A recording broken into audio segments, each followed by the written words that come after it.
engulfing candlestick or candle pattern, and this is a dual candlestick or candle pattern.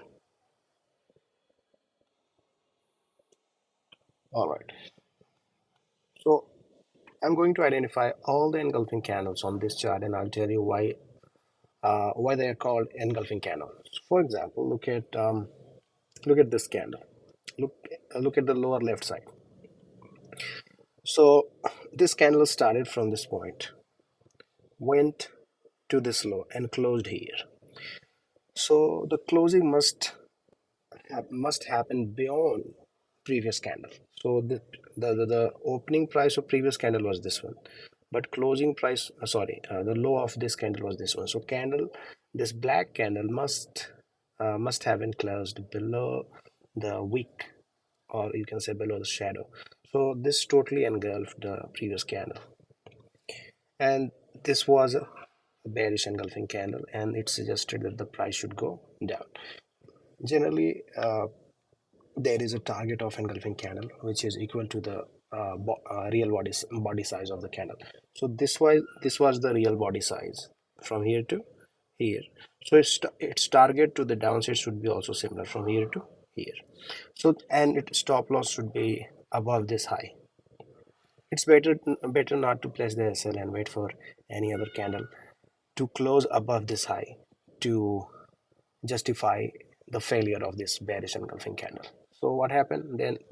Let's say you took a sell position here, and market went to the downside, but you couldn't reach your TP because your TP was at this level. Then market went to the upside, but it didn't close above the high of this candle, so the candle couldn't be invalidated, and then market went down, and then here your TP was reached. So this is how engulfing candles are traded. But I want to tell you that you shouldn't take your trading decision based only on any candle pattern, because they fail many times. For example, this also is a bearish engulfing candle pattern. Look here in the almost in the middle. This was a bearish engulfing candle pattern, and this was the size, so its target should be also similar. There, this is where you should put the TP. But this actually couldn't push price to the downside for a longer time. There was only one following bearish candle, and then market started going up. The reason behind this was the previous strong trend. That's why there are multiple factors which you need to see to trade the candle pattern, and we shouldn't trade them alone.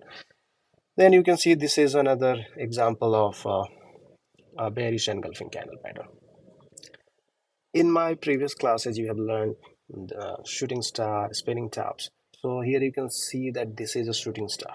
But this is not significant shooting star because the overall size of this shooting star is less than the average candle size. Look at the size of candle made in the past. And here this is very small. Then what we got, two spinning tops, this one and this one, which shows that the previous shooting star was not significant enough to push the price down. However, price has gone into indecision by making these two spinning tops. And then we wanted to see whether price breaks to the upside or not, or downside. Then price made a bearish engulfing candle, and then you can simply take a sell position here, and you can target the equal distance. It should come something around here. Price went downside, your TP could have been hit if you took that trade. So this was a successful trading example using the candle pattern. But we are not just using this bearish engulfing candle. That's why I told you the story of these three candles and previous uptrend. And if you use other oscillator or something, which I will teach you in other classes, which will probably tell you that maybe this area was some sort of overbought area or something. So there are a lot of things which we will consider and which you will learn in upcoming classes. So that's all about the engulfing candle pattern. But you must have understood today that this candle pattern is quite a significant candle pattern, and it really works. All you have to do is to combine it with other things to see whether trading in the direction of engulfing candle is a good idea or not. That's it.